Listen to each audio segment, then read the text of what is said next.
Drone merupakan pesawat tanpa awak atau disebut dengan Unmanned Aerial Vehicle atau UEV.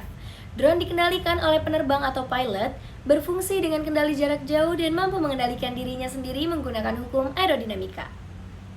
Seiring dengan perkembangan, drone tidak hanya untuk instansi pemerintah saja, melainkan dapat digunakan oleh siapa saja termasuk masyarakat umum, seperti individu, komunitas hobi, organisasi, dan instansi swasta.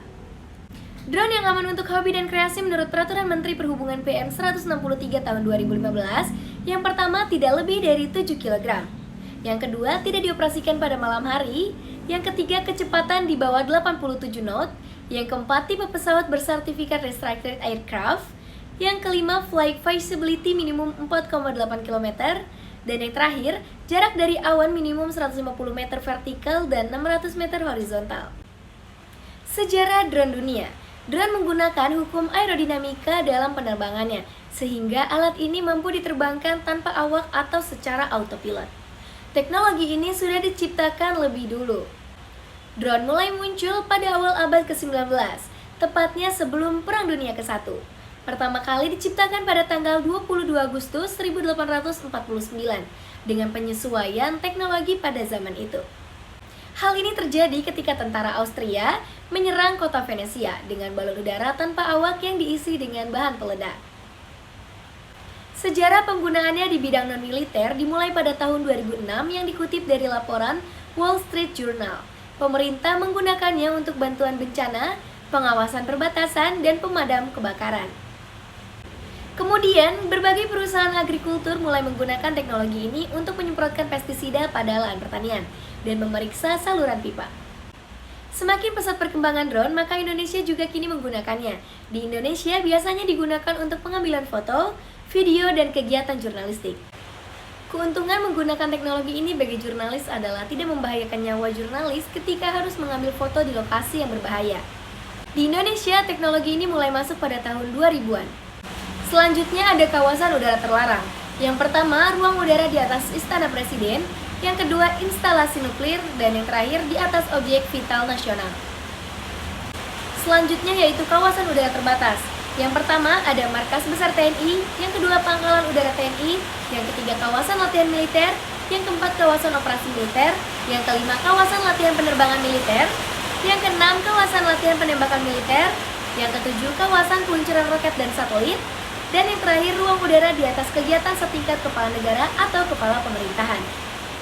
Selanjutnya, ada pun insiden dan serious incident report. Penggunaan ruang udara diatur guna menjamin keselamatan dan keamanan penerbangan.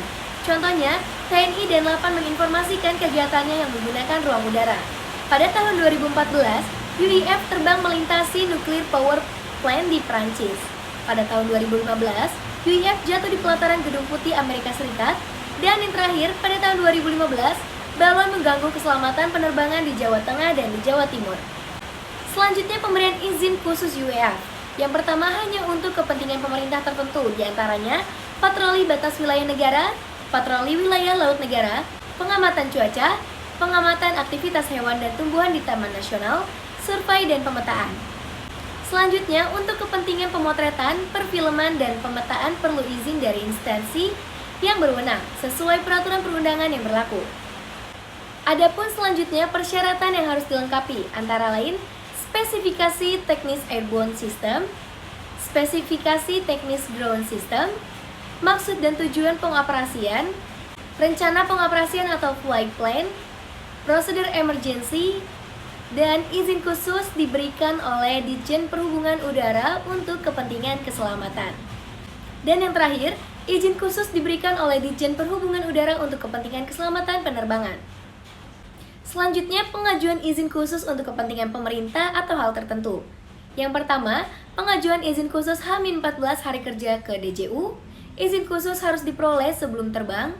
Pembatalan rencana, operator info ke DJU dan Airnav Indonesia. Selanjutnya, perubahan rencana diajukan H-7 hari kerja.